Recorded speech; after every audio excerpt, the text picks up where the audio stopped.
পৃথিবীর বিভিন্ন দেশে এখন এক নতুন রাজনৈতিক অধ্যায়। জনতার রোষের কাছে কোনো সরকারই নিরাপদ নয়। চলুন দেখে নিই 4টি দেশের পরিস্থিতি। 1. শ্রীলঙ্কা।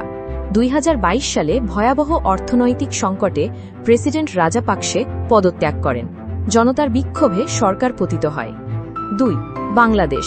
2024 সালে গণ আন্দোলনের কারণে প্রধানমন্ত্রী শেখ হাসিনা পদত্যাগ করেন।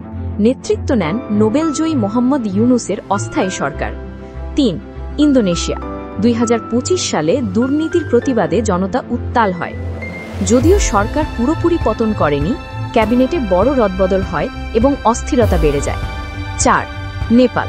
2025 সালে যুব সমাজের আন্দোলনে সংসদ আগুনে দগ্ধ হয়। প্রধানমন্ত্রী কেপি শর্মা ওলি পদত্যাগ করেন।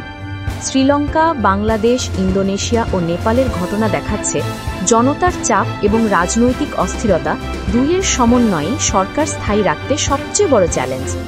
এমন আরও খবরের জন্য সাবস্ক্রাইব করুন তথ্য ঝলক, খবরের ভেতরের খবর।